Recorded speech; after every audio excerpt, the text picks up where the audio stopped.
All right, cool. So welcome to the Heart to Heart Show. Tonight we have Anita, my co-host, and Marie as well. And I wanted to kind of open the show with talking a little bit about the heaviness that's going on in the world. I know that many people have heavy hearts right now. I do too. And I think that it's important. I want to share that I'm standing in solidarity with the Black community. Go ahead, girls. Love it. I love that you're sharing your heart tonight, Connie. Marie, do you have anything to add? Want to tell us a little bit of you? Want to do a plug for you or anything? Sure. Can you guys hear the rain? No. Okay, as long as that's not an issue, then I'm just gonna stay here. And my feet are actually out in the rain, so that's cool. Nice. My name is Marie Stone, and I am the owner of Pathfinder Energy Works. I work as a healer, an intuitive, and spiritual empowerment guide. I share Connie's sentiment and standing with the Black community and all people of color, and working on unpacking my own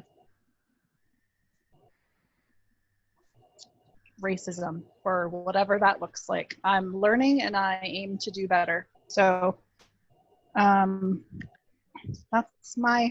all I've got. It's where the juice is, ladies. It's on the inner work. What does it bring up for us? Yeah. That's how I view life, things, events like that. It's like, what is it bringing up for me?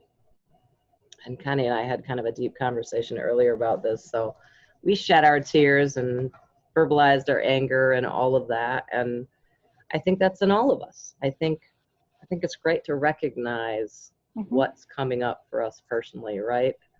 That's what makes it real. That's what keeps us in touch with who we are. That's what keeps us growing and expanding. That's where the juice is. Yeah. Agreed. So moving on to some feel good now that we got all the hard shit over with. What do you guys want to talk about tonight? Well, Marie had What's going on meditation. for you guys? Meditation? Mm-hmm. So do you have a practice? Marie, you can just Me? go first. So the reason that popped into my head was because I was having a conversation with a couple of friends, and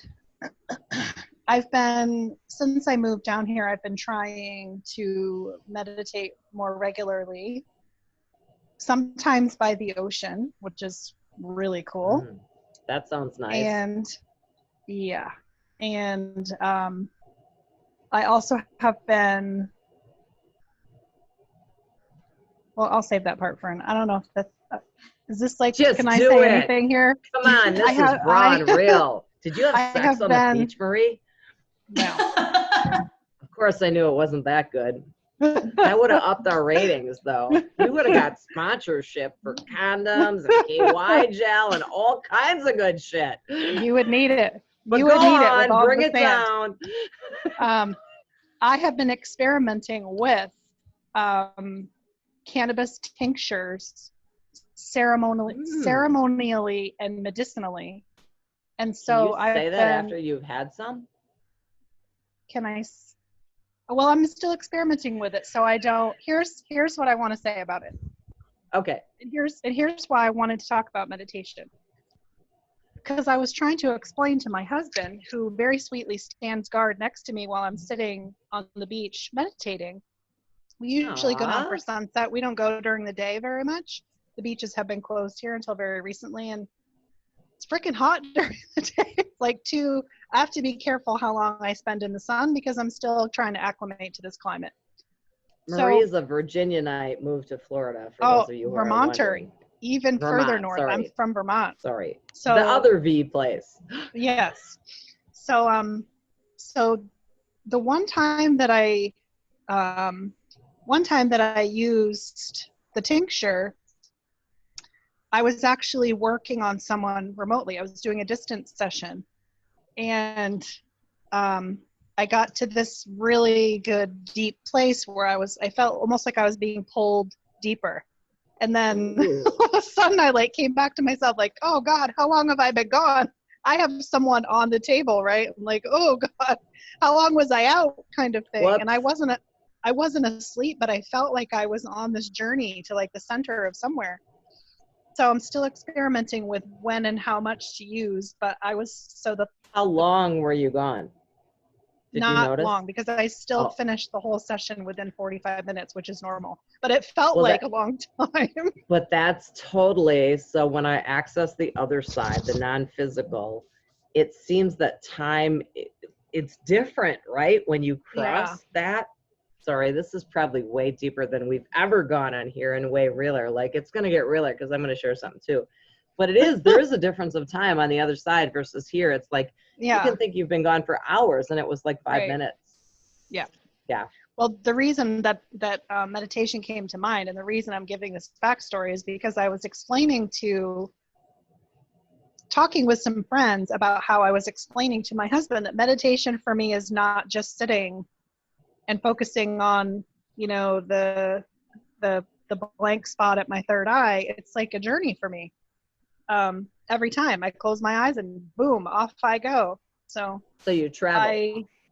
And sometimes I can control where I go and sometimes I can't, and sometimes I control. So maybe it's not even called meditation, but sounds like traveling to me. I'm sorry. They would be different and the it just same. made me, I think that's where people want to go in their meditation, but few access probably. it. But it just made me think about how meditation might look different for everybody. And I mean, beyond like everybody's got monkey brain when they start, and some people, even when they're experienced, they still have monkey brain for a while, and just got me to thinking about what other people's experiences might be like, and if they are what they want them to be, or if they wish that they were different.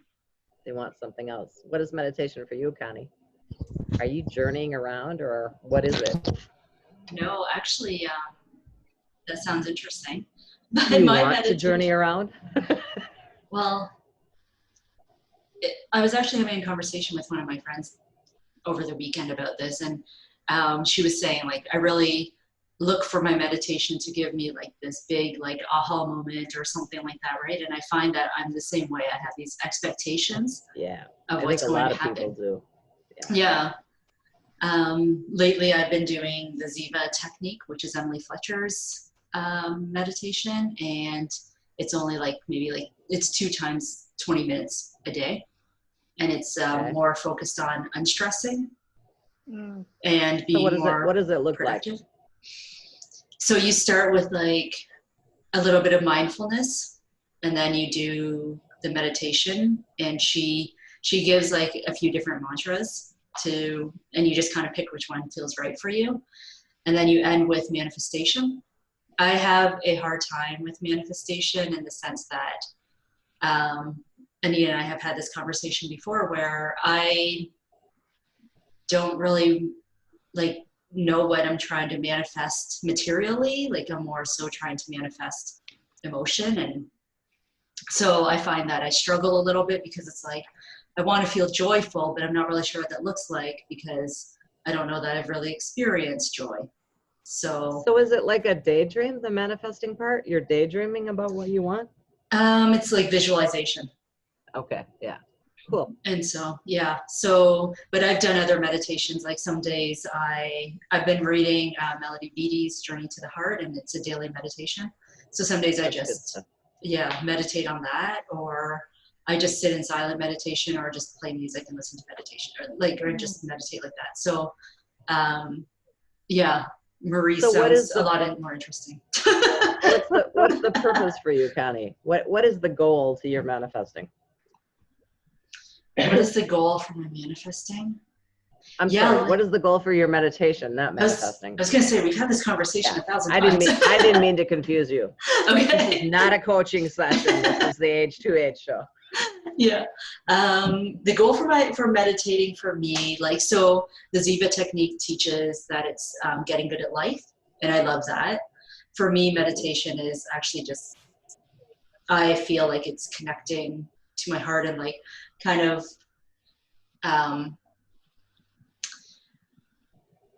hearing above all the outside noise to hear,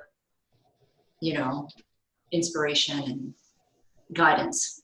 Where does that inspiration and guidance come from in a perfect world for you?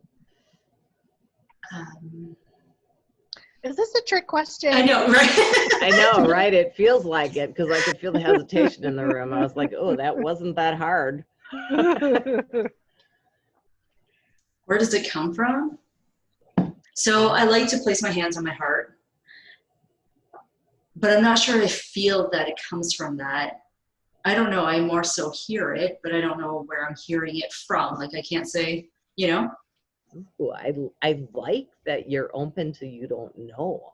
Most people would like put even if they didn't know, they would say, well, it comes from whatever, but they might be guessing. So I like that you're open to, I don't know where the hell it comes from. Yeah. So the part about that for me is, it's funny because, so I study the way of mastery in many forms. And it is my desire to expand more and more into source living me. And all my life, I've heard spirits. I've communicated with the non-physical. And I've always referred to that voice. That might make me sound crazy to some people, but I do hear voices that are not mine, and yet they come from a deep part of me. And I've always referred to that voice as spirit, but it has always felt like it was me, but not me. And I couldn't really figure that out. And no teacher ever confirmed that for me. And I thought that was confusing. And actually very recently, I had it confirmed in something I was studying. That was exactly how they explained it, that this source is actually you. And I was like, oh, that makes sense to me. As in higher self? Right. But so the way I see it today in this moment is, I think all these labels that we put on things are just to make us feel better, because our higher self is actually God. It is source energy, which ultimately is love. And so that more part of us, we were created in God's image, so the Bible says. But so we are God, but whoa, man, you want to turn some heads, say that. I'm God. Ha! Yeah. Welcome to my world. We Yep. take that to be so much more than the simplicity that it is this energy. It's just energy. Yeah. So it really is us, but that more part of us that is, because it's, I don't know, the way I view God is this energy. It's not like a man or a woman in a long beard. That'd be crazy if it was a woman in a long beard. Well, whatever. It's not like that for me. It's never been that for me. It feels like something that is all-knowing, all-seeing, all-loving, all-encompassing. That's what it feels like to me. I'm getting wet. That could have been taken a million different ways. I gotta back up. So meditation while you're rebooting is really, for me, it is quieting the mind, because when I quiet the mind, then I can hear this more part of me, or source or creator or God. And if I've got so much chatter going on in my life, I can't do it. How long are your meditations? How long? Mm-hmm. Depends on the day. Sometimes, typically I don't do less than an hour. Jeez. Typically I don't do more than 3 hours. That seems like such a luxury to me. It is. So this is why it cost $50,000 to coach with me for a year, because my time is really valuable, and there's nothing I'd rather do than meditate and study. Simple. And because I'm the creator of my life, I get to create it any way I want to. Exactly. Pretty cool, huh? But Marie, you said yours is like 45 minutes. Well, That no, was a quiet. I was doing a healing session that's usually about 45 minutes long. Oh. When I meditate, it's anywhere from 10 minutes to 20 to depends on how long it takes for something to distract me and kind of knock me out of my groove. And it could be a dog jumping up on the bed, or it could be, who knows. So what is the goal of your meditation, Marie? Me? Yeah.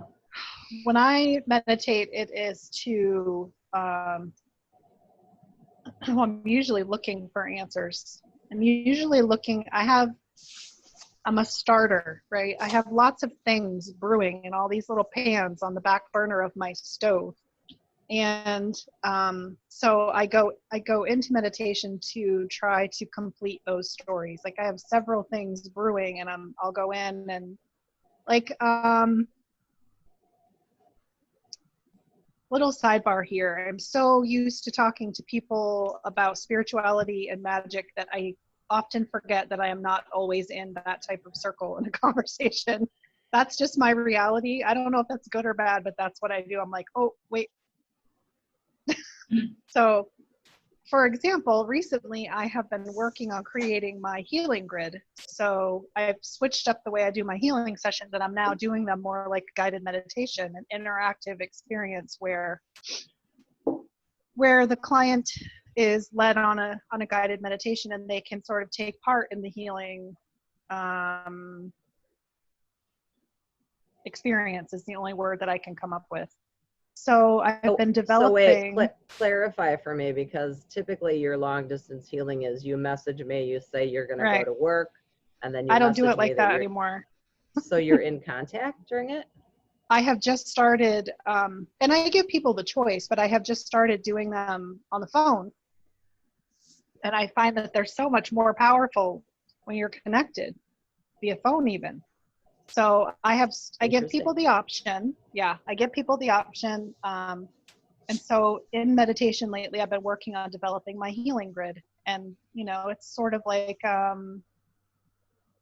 every time I go to my spot, I get more pieces of the puzzle, and my healing grid begins to show itself to me. And then, so the next time I have a healing client, I take them to, you know, there's different places in my healing grid. Some are just for me and some are for clients and stuff like that, you know, or connecting with other, now I'm really going to get out there, connecting with other. This is so woo tonight, Connie. What do you think? Connecting with other races, let's say. But also, you know, like ETs? Cool. Maybe. I've recently been learning about the mantis race, but also my meditation lately has been interrupted by my ability to be a medium, so I've had to work on that a little bit. Since I moved to Southwest Florida, I love it when them darn spirits bust in and just kind of take over whenever they want to, and like, hey, I need something right now. Right. So I had to reset my office hours because things got a little crazy there for a while. But since I've moved here, I've become like I did a reading for this one person, and I've just become like the local medium. Here, call her. Here, call her. Do this. She'll do this. Go to see Marie. So, that's cool. Yeah, it's weird. Interesting. But I'll take I'll take things as they come, and I figure there's something for me to learn. So. A meditation is all of those things for me. It's different every time, but usually it's just because I'm looking for some information. And if I just want to zone out, then I've been experimenting lately with listening to chanting and meditating with chanting in the background. What's a healing grid? Yeah, I knew you were going to ask that. The healing grid is just, good question. Does your daughter play Minecraft? Yes. So you know what her Minecraft world looks like? Yeah. It's sort of like that. It's just a place, like, okay, when you meditate, do you have a place, like your happy place that you go to in your mind? No. No. But I do know what you mean. Yeah. So that used to be how I meditated. So let's go back to Minecraft. It's basically like a scene. It's a scene that's laid out in front of you. And everybody's will look different, and it might look different today than it looked yesterday. And every time you visit it, it might have an added component or an added being there that's waiting to talk to you or work with you, or it's just a space. So that feels like I'm going to try and explain this another way, because of course there's 10 ways to explain anything, but it feels like you've accessed another dimension Yeah, that you take your clients to, and that in that space there are many spaces. So there might be woods, there might be a river, Right. there might be a creek, there might be different elements that you would utilize for healing, right. that you would take them to different areas of this place. Mm-hmm. And I didn't always know that it was called a grid either. I mean, that's just a term, I guess, that I was like, hey, what's a healing grid? And when someone explained it to me, I'm like, oh, okay, well, I know what that is. Is that a new age term? Did they use that 10 years ago? I don't know either. I don't know. Put all these fancy words on shit now. So that's what meditation is for me. It's information gathering, it's connection, it's so exploring. Do you guys like, I don't know, check in to that nothingness space as you're moving through your day? Like for you, Maria, I can imagine that you do, if you're working with a client, you're checking in. But do you do it like in your personal life? You're going through life and maybe you want to know if you should go left or right, or if you should say yes or no, or like, are you guys constantly checking in? How does that work for you? Go ahead, Connie. I've been yammering long enough. Yammering. I think so I do that. And sometimes when it's not the answer I want, I just ignore it. That's funny. That is too funny. I love your honesty, Connie. At least you admit it. Yeah. Can I ask you why you would why bother checking in and think, oh, nope, I don't like that? Never mind. Why would you do that? Well, in the hopes that I'm going to get the answer I'm looking for. Calling the friend who's going to agree with you in the middle of an argument so you get the answer that you want. Yeah. You are calling the wrong source of energy. That's all I'm saying. But she recognizes it, which is excellent. Thank you, Marie. It's only excellent if you're willing to do something about it. Like, what good is it to know? Although I am glad that you're checking in, Connie. That's good. Perhaps utilizing it might be a next step for you. I do if it's the answer I want. But if I don't, then I'm like, yeah, I don't like that answer, so I'm gonna do what I want. Wait, now I'm gonna go coachy on you because I'm really curious. Like, so for me, it looks like if I don't know and I'm looking to source, I suppose I might have a feeling of what I want. So it feels like you're going into it with a feeling, and then you're checking with source to see if your feeling is right, and then you're getting an answer that doesn't agree with that. So then what do you do? Nothing? Or do you do what you want? Or do you do what the voice says? That makes us sound crazy, but I'm going to throw it out there anyway. I guess it depends. A bit of all of those. So sometimes your ego wins and sometimes your heart wins, is what you're saying. Exactly. That's exactly what I'm saying. Well, that would be true for all of us, right? Yeah. Interesting. But at least I know what my heart wants, you know? I know, I just have to follow. And when you follow ego, does it feel good? Like, do you get what you want? Really? Well, no, but it's comfortable. I want you to replay that, viewers, like 10 times until it really sinks in what she just said, because there's magic in those words for you. Mm-hmm. Comfortable versus uncomfortable. Yeah, Same and versus different. Uncomfortable is we avoid uncomfortable for a good reason, but if we're going to grow and or do better in any aspect of life and our place in this current incarnation, we have to sometimes get uncomfortable. Well, I think for me, it's about being willing to get uncomfortable, because my intention is to move towards something that feels better. And there's a moment of uncomfortable while I'm basically like not letting ego run the show, and I'm moving from source energy. There's this constant noise from the ego fighting for survival. Say, no, no, no, no, that's not how we do things. Come back Danger, over danger. here. Yeah. But if you keep going, there's actually freedom on the other side. And from that freedom, there's more freedom and more freedom and more freedom. And it just keeps getting better if you keep going, if you get willing to keep going. And this is why I moved 1,600 miles from home. There you go. Seriously. That's why I did it. Why?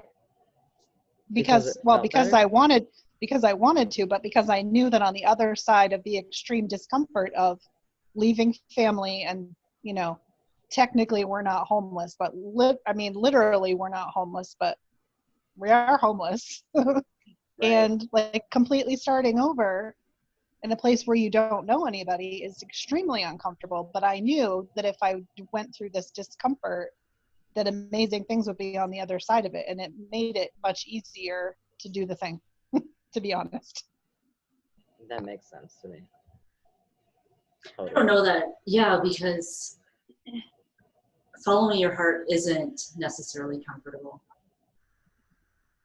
No, well, right? Like what part that's not comfortable is that typically people think I'm crazy. That's the impression that I get, is you're crazy for doing that, because it doesn't make sense. For me, mastery is being in the world but not of the world. And when you're in the world but not of the world, people are going to think you're crazy. Because literally, I meditating is important to me. Spending time with Study the Mastery is important to me. Do I work? No, I play. And the universe compensates me really well for what I do. But it is not the way that most people live their lives. That doesn't mean they can't. Right. I don't care if people think I'm crazy. I just admitted on a live Facebook TV that I journey when I meditate and go to other dimensions and may or may not have had contact with another race of beings. Okay, crazy. Putting it all out there. It's all out there now. Well, and that's actually a stretch for you coming, because I know there was a little bit of, I don't want to be seen in that way in your last position. So I love the freedom that I feel from you, and this free-spiritedness. It looks good on you, Marie. Thank you. Even if you are crazy. I'll take it. I will take it. Did you notice that your confidence built as you did the uncomfortable things? Like, was it the move to Florida, going through all the discomfort? Or what switched that made you more confident in saying these things? I think removing myself completely from the environment I've lived in my entire life had a big, had a lot to do with it. Mm. And I didn't leave there because it was bad. I'm trying to think about how I want to say this. I also think that, again, by just doing the thing, by selling our house and packing up all of our belongings and going where we felt like going, gave me some confidence too, because it's like, okay, hey, we did that. We totally did that. Like when we're driving around and we see this beautiful view somewhere, I look at my husband and I'm like, holy shit, we live here. So like the disbelief of the fact that we did this big thing has kind of settled over here. And on the other side of it is like, okay, we did the thing. So now, like, what's next? What other big hard thing are we going to conquer? And what's on the other side of it? And also, my confidence in general, in the work that I do has been boosted, probably because I'm more open to it, but also because, some people get nudges from spirit. I've been getting more like slapped upside the head by spirit lately. So. Kind of like it's about time, or what? What's that? It's about time, they're saying.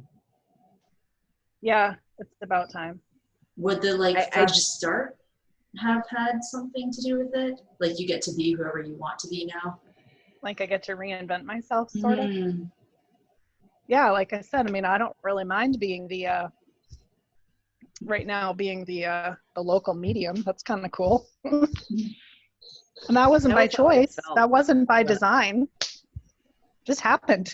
but that's the magic of it, is that when you're open to it and you let it unfold, you don't know what's coming. Like for me, that's what mastery is. It's about being in the moment and just allowing the source to direct me. I don't know what's coming. Oh, that would be fun. Let's try that for a while. Yeah. But when you talk about going to a new location, like for me, when I was 42, I quit a good paying job and I went and hiked the Rockies for 5 months. And it was the first time in my life that I was someplace when nobody knew my name. And when nobody Yeah. knows your name, you can invent yourself any way you want. There's so much freedom in that, right? Yep. I often think about that because I feel like it isn't that I have a bad reputation. I just feel like then I could lose the label of being shy or quiet or whatever it is, because people always say that with me, like, you're the shy, quiet one or whatever it is, right? And I'm like, but if I go somewhere else, I could then be the loud, obnoxious one if I wanted, you know? Which is that uncomfortable for you? Are you comfortable being the shy, quiet one? Like, is that your comfortable spot? I think that it's more, I've taken it on as who I am, because I'm sure if you ask my sisters, that they probably wouldn't say that. Like, they would probably be like, you're the bossy, louder one, you know? So. And there's the magic of perception right there. Yeah. I think the part about being authentic is that we're not afraid to cry when we feel like crying. We're not afraid to laugh when we feel like laughing. We're not afraid to have a drink or a smoke or swear or whatever when we feel like doing those things, instead of this image of we're in a box and this is how we have to behave. I think all of us ebb and flow in all of those things, but we put a lot of judgment on whatever it is when it's not quote unquote normal, but we don't even know what normal is because we're not really being who we want to be. Yeah. That's Deep true. shit. Deep true shit. Hashtag truth bomb. Oh, and they're off. That's what I do to people. I take them down this rabbit hole of dream life, and they're like, fuck, I wonder what that would be like to really be me. Just do it. See how it feels. I'm still figuring out who me is. I'm 44 years old and I'm still figuring it out. I think we make too much of it. I don't think there's anything to figure out. I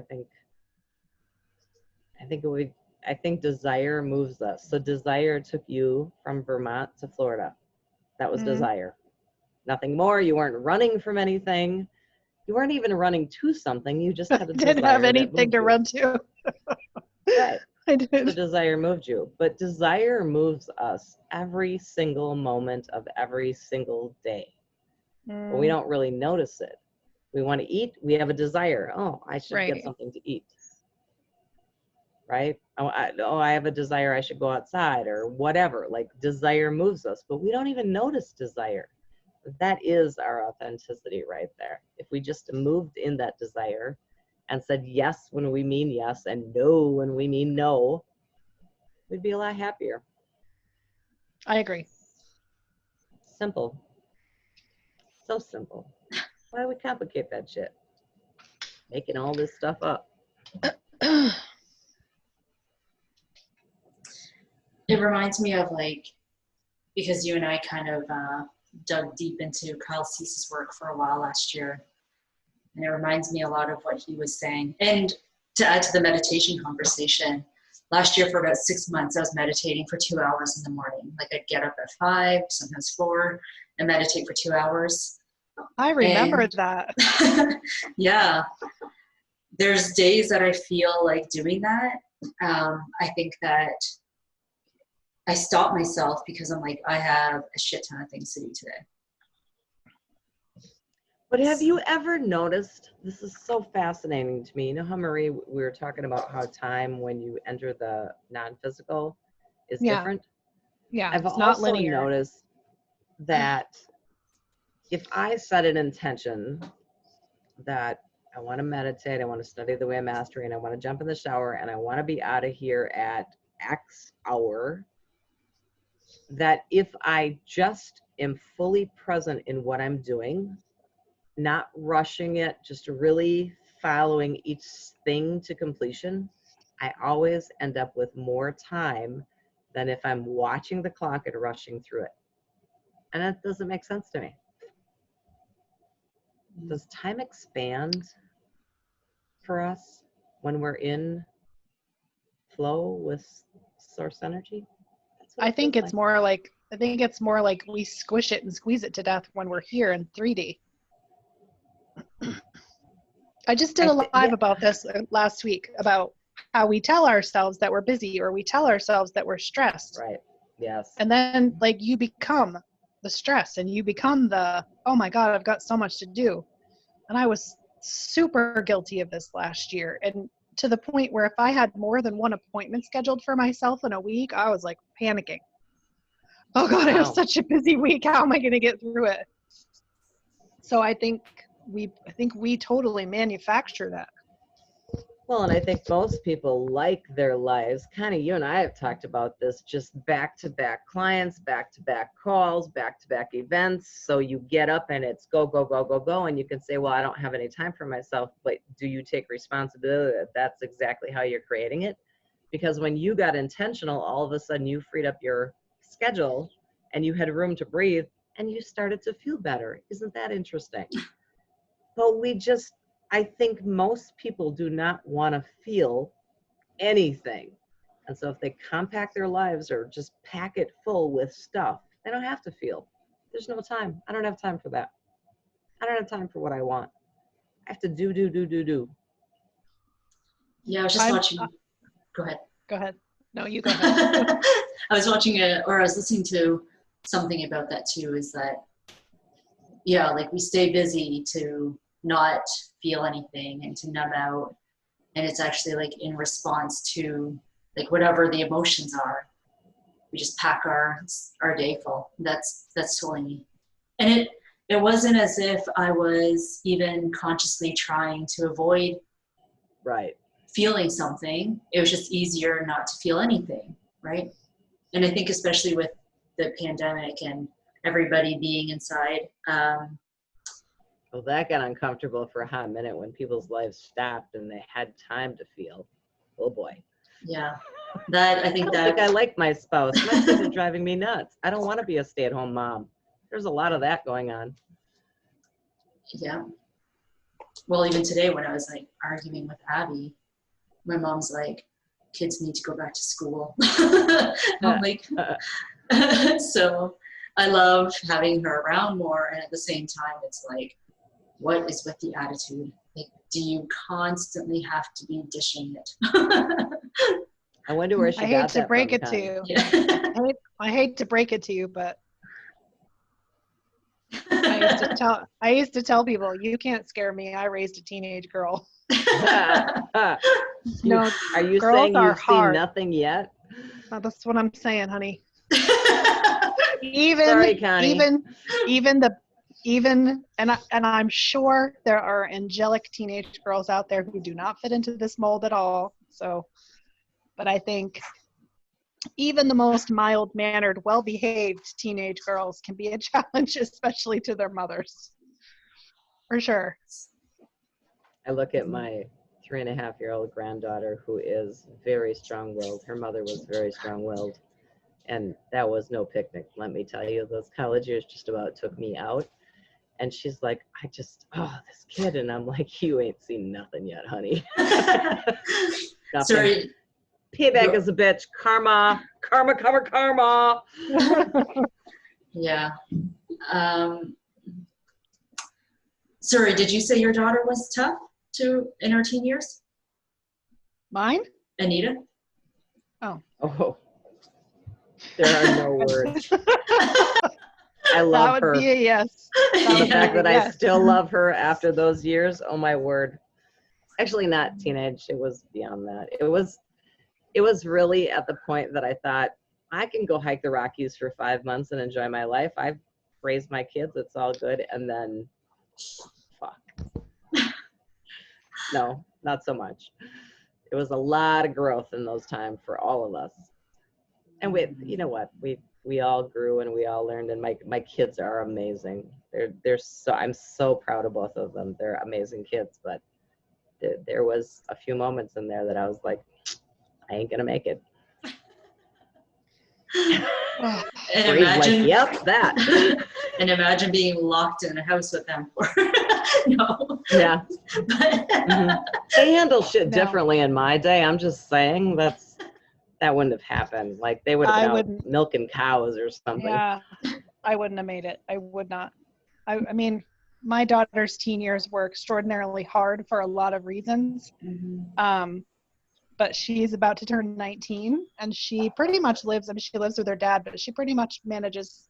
I won't say manages. She handles the house on her own. So like she cooks and she cleans, and Wow. wow. I was so impressed that when I was there for Christmas dinner last year, she like cleared the table and organized the dishes how she wanted to wash them, and I was looking like, what is happening right now? Like, who is that?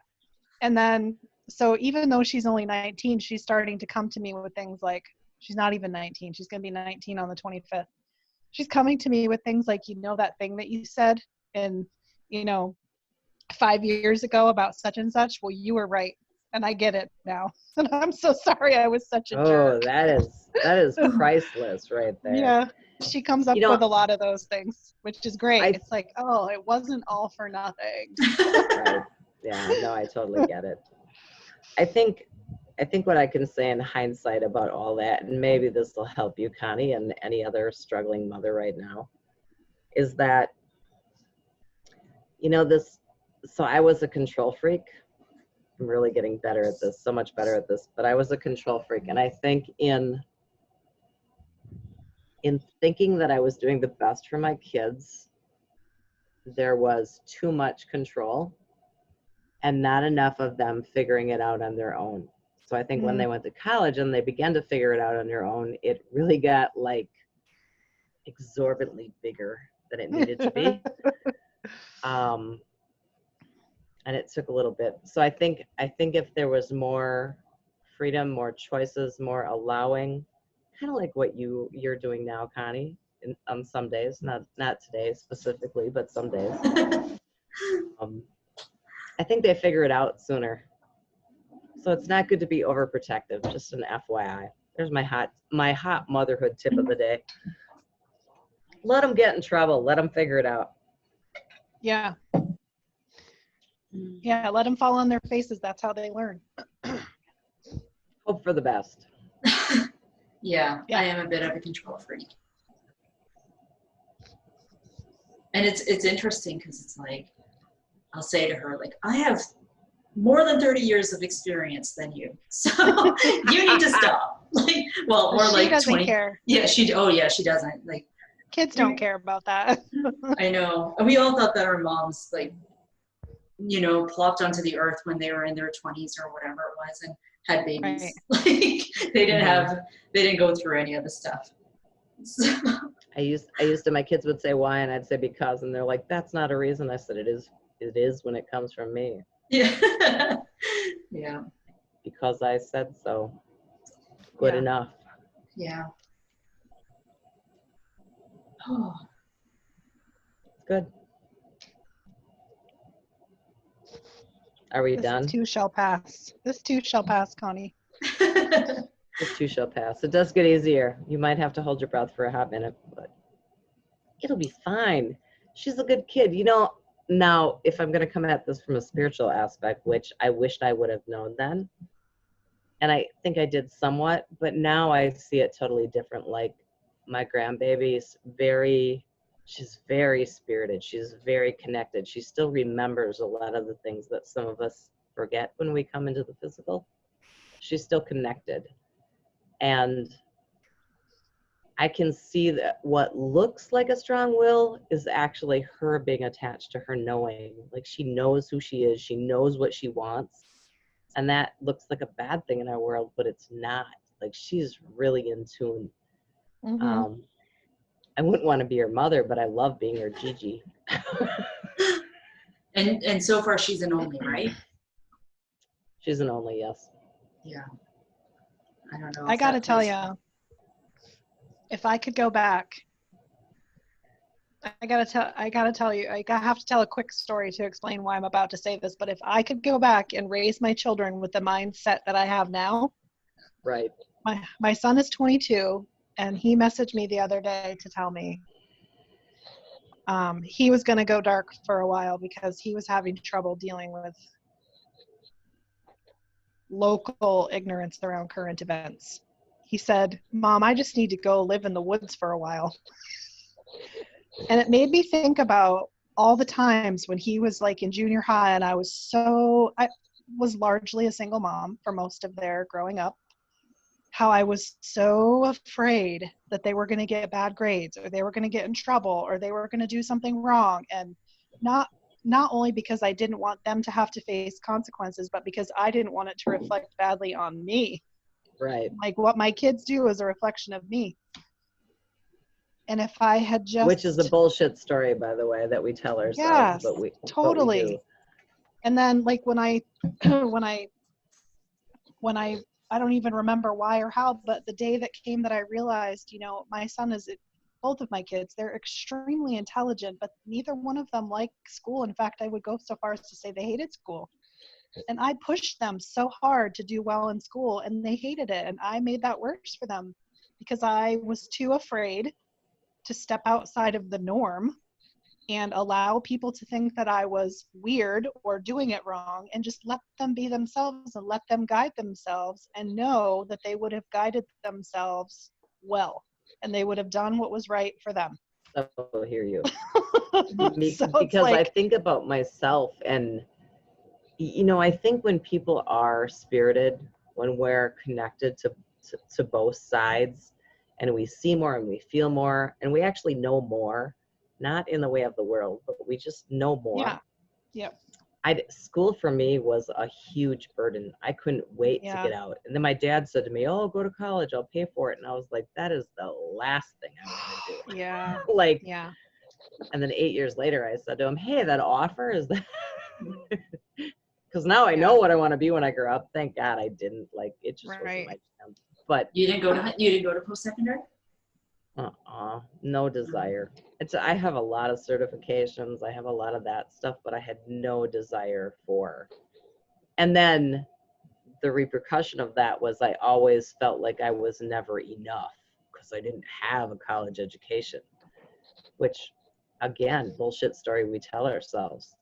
I know people who are like college educated, have a doctorate, have a master's, they have it all, and they're like some of the most non-intelligent people I fucking know. So a piece of paper don't make you nothing. Sorry. Book smart is not smart in my world. I'm not saying it's a bad thing. I'm saying there's more to life, Ben. There's more. Yeah, there's more, way more. And hindsight is 20/20. It's interesting because I struggled with school because, well, even a couple of years ago, my daughter was like, "Why do I have to go to school? I don't understand why this is the only way that I can learn," right? Like, it just feels like such a waste of time. And I felt like that, like all through my schooling, right? And even now, so I went to college. I took a few different programs. And even now, I still have almost like shame that I didn't go to university. Oh, interesting. Mm-hmm. Because you're not enough? I don't know. There's some work in there. Yeah. The other thing I noticed, I listened to a lot of audiobooks thanks to Connie. She got me hooked on Audible. So now I listen to audiobooks while I travel. And I was listening to, I think it's 100 Ways to Create Wealth by Steve Chandler and somebody else, and then I was listening to some Wayne Dyer. But all of a sudden it dawned on me, you know, there's a large percentage of American people, I don't know if this is true in other countries, but American people who were raised Catholic or raised Lutheran, raised Baptist, whatever it is. And like it was the thing to do. So your parents went, so then you went and you were a member of the church. Yes. Yeah. And then this next generation, they were like, I don't want to do that. So church attendance fell. And there's this whole generation of people searching, but they didn't know exactly what they were looking for. And I just said this to my husband, and I were having this conversation, and I said, you know what's missing from organized religion is they teach doctrine, they talk about our humanness, but they're not really great at talking about our spiritedness, our godness. They don't talk about that. And I think this whole generation of people that is, so consciousness is raised, and we desire connection with this more that we are, but the organized religions aren't feeding that to us. And so now they're searching and they're looking for the gurus and the spiritual teachers and all those things to give them the answer, which is really truly why I do what I do, because I don't believe the answers are out there. I had some great spiritual teachers, but ultimately the answer is different for each one of us, and it's in you. And so what I do is help you connect to that. So you know, so not like Connie, that you can hear that voice and you actually listen to it, versus hearing the voice and saying, no, I don't want to, but you have a guidance system. And so I think that's why there's this displacedness. And then I think people fill it with working 80 hours a week and buying all the toys and doing all the things, because they're looking for something, but they don't know what it is. And it's actually themselves that they're looking for. This is why I refer to my work as spiritual empowerment guidance, because once you clear all the shit out of the way, and some of the shit you can't just clear, some of it you actually have to pick up and deal with, then you can find your way back to you. And then from there, you can, like, as you say, you can create whatever you want. Life gets easier. And someday I'll practice what I preach. Well, the thing is we never get it done.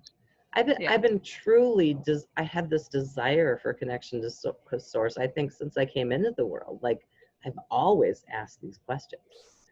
And I know that we never get it done. But like, Connie, you and I were talking, and I'm starting to see that it's like not even a place to get to. It's enjoying every moment of the journey, but noticing the more that moment is. Because typically we don't even notice what we're doing in the moment. Like being in the room here with you guys, and really being in the room with you guys and feeling you.